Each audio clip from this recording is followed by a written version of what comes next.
Welcome to our retirement, folks. I suppose they'd just be basic, wouldn't they?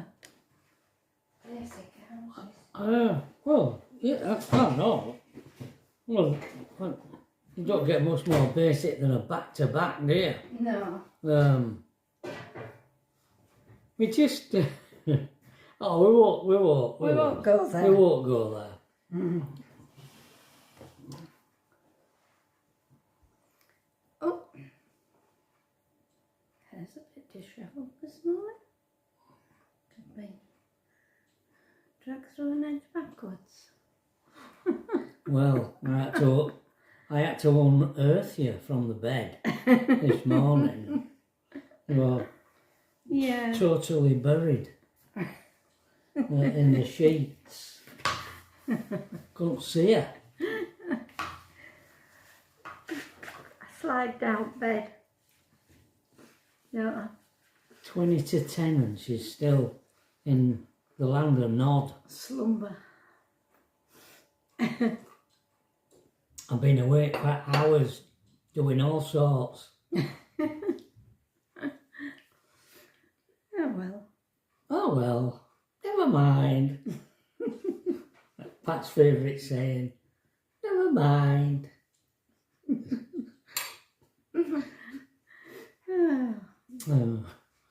Right, morning folks. Morning. And a lovely one it is too, the sky is blue. Yes, it is blue.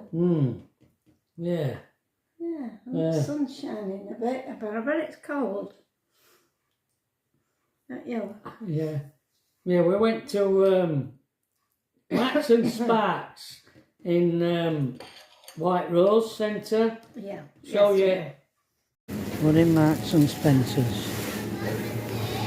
Pat's got her earmuffs on. Oh, I've still got them on, I've forgotten.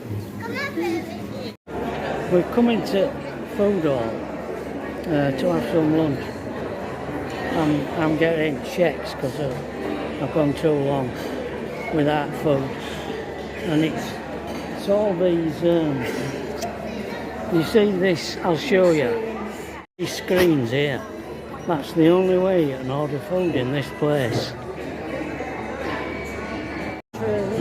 I'm told it's going like this at Marks and Sparks near us as well, because we're at White Rose at the moment.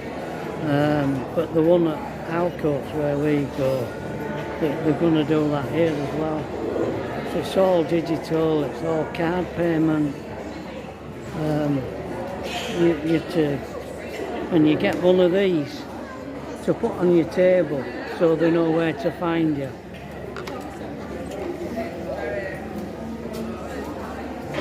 Yeah, well I managed to do it, so we'll see how we get on with food. I've got a gluten-free sandwich and Pat's got a bacon butty. So my sandwich, Pat's sandwich, Americano for me and a flat white for Pat, 18 quid.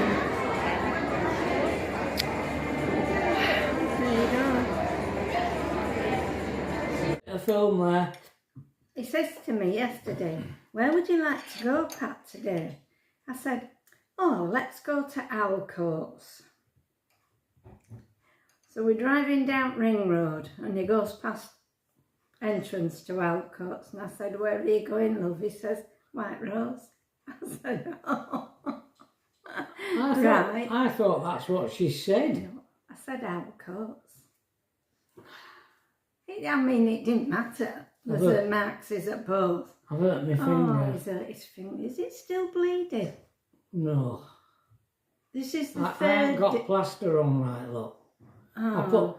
Of course the plaster come off when I got washed. Oh, did it? And I put another one on, but I didn't have any glasses on. I ain't covered it up. Covered it. You found the two pieces. Yeah, I did, yeah. I did, darling, but I went... You haven't put it on quite right. No. Oh well, we'll get you another. With plenty. Have we? Yeah. Oh, okay. Yeah, plenty. Yes. So we had a good look round Max. Well, sort of a bit of a good look round Max's, didn't we? Sort of a bit of a good look round. Can you make any sense of that?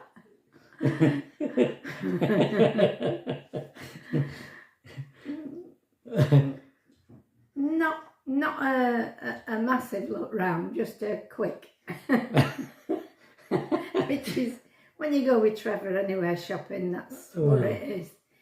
He doesn't like to linger long, do you? No, I don't. Yes. I, to me, shopping is knowing what you want, going and getting it. As quick as you can. That's it.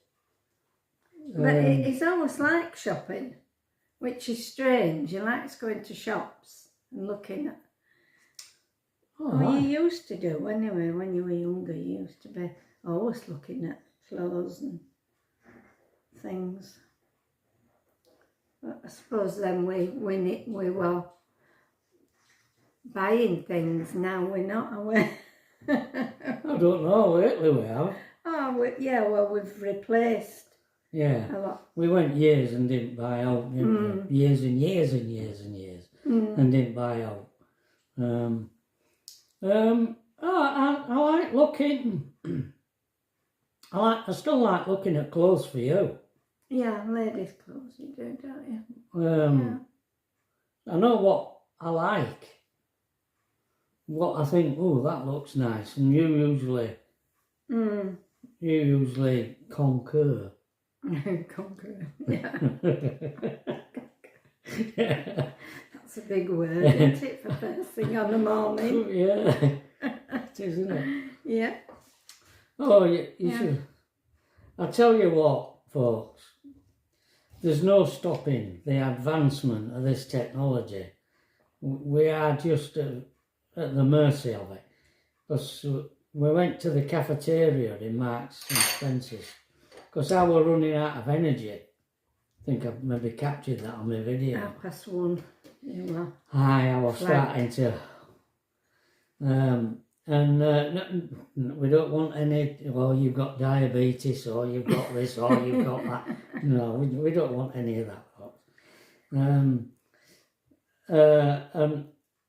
Well, the only way you can get a drink of tea, a drink of coffee, any food, is to go on the screens. No live people anymore.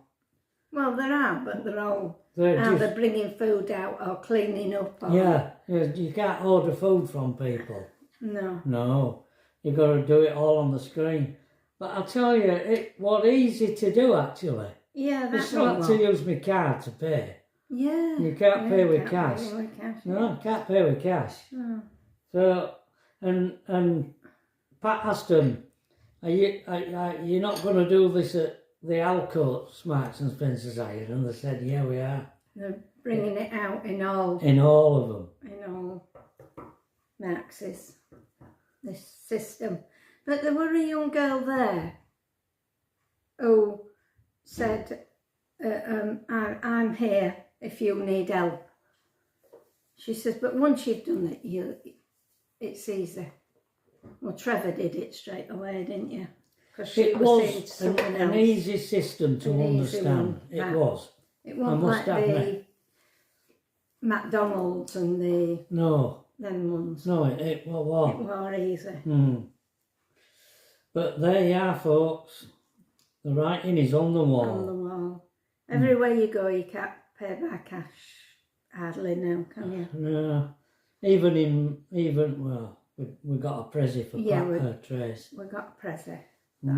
Even then we had to use a machine to pay, didn't we? Yeah, we could have gone and stood in the long queue that was a long queue. People.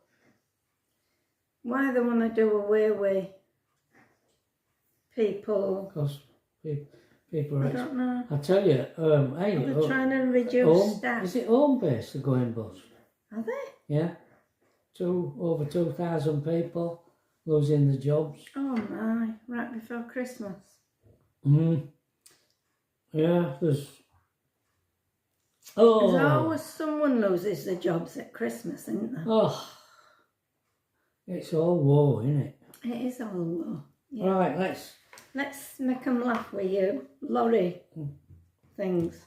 When I came out of the army, I mean, when I went into the army, well, let me get this straight. It's complicated, isn't it? When I joined the Royal Engineers, and I went to Farnborough to do my training. I think it was 13 weeks. And halfway through your training, they divided you up into two sections. You either did what they called field engineering, which involved how to erect these bridges they used to call them AFB and LAFB, heavy floating bridge and light floating bridge, it stood for. And we used the nickname for that was chunkies. There were chunkies. And the other half were MT, which is military transport. And I went into MT, military transport. So when we went out to Germany, we were posted out to Germany, all of us, I went into MT. And I drove a truck, I drove a Land Rover or a Jeep, until I went on tanks. And then I did my driver training and I drove a tank. So when I come out of the army, you had heavy goods. I think what happened was, just before I got out, I went back into MT to get my hand back in at driving trucks. And then when I come out of the army, I got a job at S&W Cartons, and that were in 1970. S&W Cartons were, believe it or not, in 1970, a recycling company. You used to collect cardboard, didn't you, from shops and things. And they used to bale it into massive great bales and put them on the back of a trailer. And I used to drive, it was an articulator, and I used to take these massive great bales of paper to Ramsbottom in Lancashire. And there was no M62 then. It didn't exist. I think I went through Ebden Bridge, Todmorden, Bacup, sort of that way. Mythenroyd, things. I think I went through places like that. And you used to get to these. We used to have to leave Leeds. Believe it or not, the place where S&W Cartons were down Brown Lane was where the car park for Eldon Road football ground is now. Believe it or not. Yeah. That'll have been where it was. Somewhere there. And I used to leave there every morning at 6 o'clock in the morning, an unearthly hour. And we'd get to Ramsbottom about, I don't know, 11 maybe. 10, 11. Time, innit? Yeah. Mind you'd have to load up and things. No, it was roped and sheeted. So you set off. Wow. We used to, well, I'll tell you that when I'm in the story. Because we used to set off, get there for about 10, 11, sit in a queue, and then eventually it'd be your turn to be unloaded, and you back it into a place, and these cranes would take these bales off, and then you used to come back, straight back, and that was your day's work, believe it or not. Well, the other drivers, they used to tell me, do not come back into the yard before 5 o'clock. We used to get back for 5 o'clock, and in the meantime, the forklift truck drivers loaded a trailer full of bales, and you would bring your empty trailer back, park it up, and then hitch up to a full trailer, and you'd rope and sheet it. That means you'd cover it in a tarpaulin sheet, and then put ropes, and used to tie that dolly knot, that special knot that lorry drivers, I don't know whether they do it anymore. I doubt it. You don't see loads roped and sheeted now. It just don't exist anymore. But there was a special knot you used to have to tie to pull them tight. So you used to get back for 5, rope and sheet your load up for the following day, and then finish at 6. So it was a 12-hour day. 6 till 6, and you only did 1 drop. It was ridiculous, really. Well, the drivers used to say, do not come back before 5 o'clock. So you used to have to park up. You used to have to park up in a lay-by and wait so that you timed it to get back for 5 o'clock. Well, eventually I got bored. You might know. I got fed up of waiting in these lay-bys, so I just drove back. Well, boss, what are you doing back at this time? You know. And oh well, when blokes found out what I'd done, they all sent me to Coventry. They won't talk to me anymore, you know. Because I dropped them right in it. Yeah, because they'd all been getting back for 5. Yeah, meant gaffers think that that's how long it took. So they didn't have to do any more work. Well, I mean, what could they do? They wouldn't be going out again, would they? Because it's too far to go. You know what they made them do, don't you? No. Go up blooming conveyor belt sorting out rubbish. Oh, really? I didn't want to do that. Oh, well. So I left there under a cloud, like I did everywhere. Oh, dear. And then I went to Miles Transport. I've actually shown you on a video. Somewhere down there, buried among all them videos, is a video when I filmed. It's all derelict. It's unbelievable. You can see loading dock, where loading bay were, and it's just covered in weeds. It's amazing. It's just all overgrown. But I went to work for them, and all sorts of things happened to me while I went to work for them. Because they had a thing on their slogan was Best by Miles, because they were called Miles. Jeff and somebody, Edgar, Jeff and somebody Miles. No, they once sent me, you might be amazed, but they were building Cumbernauld in Scotland. It was a new town they were building. This would have been in what, 70, 71? Are you sure it was Cumbernauld? Cumbernauld. I think it was. And I actually, it was a Pantechnicon that I drove then, not an Arctic. And I took a load of kitchen units up to an housing estate in Cumbernauld. They were building this enormous housing estate.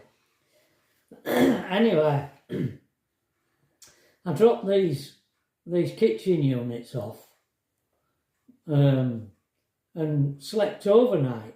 I think I slept overnight behind a pub somewhere. Don't ask me where. But I know I went in this pub for a drink, and all these Scots lorry drivers. No, they weren't lorry drivers. They were young blokes. I don't know what they were, but they were in that pub, and we got drinking, and they wanted me to go to a party or something, and I won't. I said, no, I've got to set off early in the morning. I was keeping it lorry. They were banging outside at the lorry. Come on, Trev. Come on, and I won't go. Anyway, they cleared off, and the following morning I set off back, and you won't believe it. I was going down M1, not far past Scotch Corner. I ran out of diesel. I mean, I never even looked at the gauge, because he said, you'll have enough to get there and back, did the boss. I never even thought about it. Anyway, I pulled off onto a slip road, and it just gradually come to a halt. You know what it's like when a diesel runs out of diesel. You have to bleed it to get it to go again. Oh, had you gone that far? Eh? Out of juice? You gone? Oh, it were empty. Oh, Just ran out. wow. It just come spluttering to a halt. So I walked to this garage to see if I could get some diesel with a container, and he won't sell me any. He was gonna do, and he said, no, Miles is blacklisted. What? He says, they're blacklisted. I'm selling you any. Wow. I had no money. I couldn't buy any. So I had to ring my dad. And my poor old dad had to drive from Leeds all the way up to nearly at Scott's Corner to come and get me. We had to ring a recovery company and tow it into a storage yard. We didn't leave it just at side of the road because it was Saturday, and Miles it was Saturday afternoon and they were closed. Well, nobody in office or anything, so it'd have been there all weekend, so we couldn't leave it. Anyway, they went berserk, did Miles's, when they found out on Monday what had happened. So that was one thing. Another thing that happened when I went to Morecambe, I was delivering Dorlux mattresses then, and I was in Morecambe and I parked up in this lorry park near a railway station, near a railway line, and I went out for a drink. I always parked up and went, had my tea and had a drink somewhere. And I had another lovely night keeping on their mattresses in back. But it was one of them where doors, the top half, it's like a tail lift, and then doors that close, you know. And I can't have, well, I'm more inside. They're not designed to be locked from inside out them doors. You have to lock them from outside. So I just pulled it to, and I got inside and I was asleep. And I was hard and fast asleep. And a wind had gotten up during night, and this train went by, lorry, and at the same time the wind blew the door, and it blew it and smacked it against side of the van just as this train were going by. And I woke up, I thought I was being run over by a train. I screamed. Ah! Oh dear. That was funny.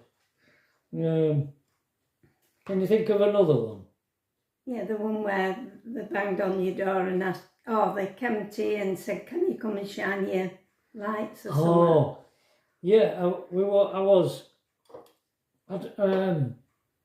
was delivering some stuff, and I'd stayed overnight in I can't remember the name now. Where they do breed horses and do horse racing. Chelmsford? No, it's famous for, I can't remember, but they rang me, I had to ring them up every night at 5 o'clock at tea time to tell them where I was. Because I used to go out all week and keep in lorry. And I rang them and they said, we need you to set off at morning early and go to Bethnal Green. Oh, wait a minute. No, they didn't send me to Bethnal Green. I think I went to a company, I think it were called Stonehills. They made furniture. No, there were two.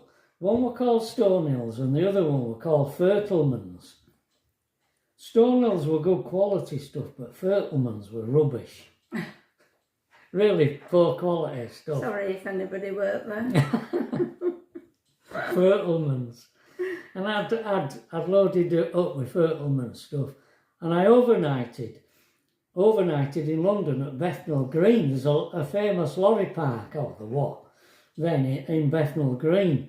And there was this pub called the Well and Bucket, where all lorry drivers used to go. In Well and Bucket in Bethnal Green. There may be people, you people may know about it. I don't know if it's still there. But I went in there, and it were a right carry on in there. There were lorry drivers up to all sorts. They're like entertainers among them. I don't know whether there was somebody juggling, a juggler or something among lorry drivers, entertaining blokes. But I know one bloke come and said, "Are you interested in buying a watch?" And he had all these watches in his arm. I thought that was weird. And then another bloke come to me and he says, "Is that your Miles's truck out there?" I said, "Yeah." He says, "Can you come and put your lights on for me? I'm looking for something in the back of my truck." I said, "Yeah, okay." So I went and turned my lights on, and this guy had a truck sort of similar to mine, really. And they were rummaging around in the back of this truck, and they opened doors, and my light, put my headlights on so that I could see it back. And it was full of pictures, picture frames and pictures. And one of these blokes come out with about three of these pictures, and I said, "What's all that?" He said, "Oh, I'm moving stuff for a photographic studio or something, or a gallery or something." And he was flogging pictures to people out the back of the truck. That belonged to somebody else. I know, I couldn't believe it. And I were an accomplice. You would have been, yeah. Yeah. An accessory to the crime. Yeah. But this Fertelman's furniture, I had to. They loaded it up in reverse order so that I was working my way back to Leeds from London, and all these stops were all on these notes, these sheets, and I had to go to each one, and they were put on. So in that order. Yeah. So I'd get to first stop, and the slightest damage to anything. I mean, I didn't load it up. It were all put on there by the company, these blokes. So if there was, they'd say, "Oh, I'm not taking that. You have to take that back." So I might go to maybe 2 or 3 stops, and there might be 2 pieces of furniture that they didn't want. Well, I'd have to keep moving them to get at all other stuff, which drove me nuts. But it was a lovely beauty. It must have been summer, and it was red hot. You know, in back of these lorries, it don't half get hot. And this furniture, it was just chipboard with fablon, like a wood grained fake fablon stuff stuck on. Put his hands on it and it'll go. Do you mind? You're stealing my story. Sorry. Well, what's the point in me telling them now? You just told them. No, go on. That was your next bit, wasn't it? I was bringing this wardrobe to back at lorry, and I put my hands on the side of the wardrobe to bring it back at lorry, and it just folded up in my hands, creased up, just revealing all the chipboard at the bottom of the wardrobe. And you've got to remember that this is going on. And in them days, you didn't have any mobile phones or any way you could communicate with other people, did you? Unless you went in a telephone box and rang their number, which is what you had to do for on the miles. night, yeah, it is, when I parked up. Yeah. So I must have bankrupted them. Because, do you know, number of times I arrived, in them days, different towns had different half-day closing. Some had half-day close on Wednesday, some had half-day close Thursday. And you guarantee that I'd arrive in a town that had their half-day closing. On the day that you arrived? Yeah, on the day I arrived. So I couldn't deliver. I had to park up and wait until the following day. And of course, this lost time. They used to play hell with me. And so how do I know what their half-day closings are? And yet they had you going down these little streets. Oh dear! And I once went down a road and there was a bridge that I couldn't get under, and I had to reverse for miles up this road.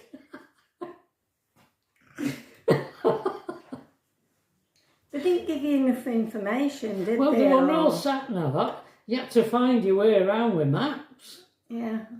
I mean, it's hard to believe now how you had to find your way around. Yeah, in them days. Yeah. No phones, no sat-navs. I know. Oh dear. Oh dear. Okay, we were 28 minutes. Better finish, folks. Okay, folks. There you have it for today. You might have a few more lorry ones. No, I haven't got any more. Oh, yeah? No, that's you sure? That one might last for it. Right. Yeah, that I got sacked. I could tell you how I got sacked, maybe in another video. Bye, everybody. Bye.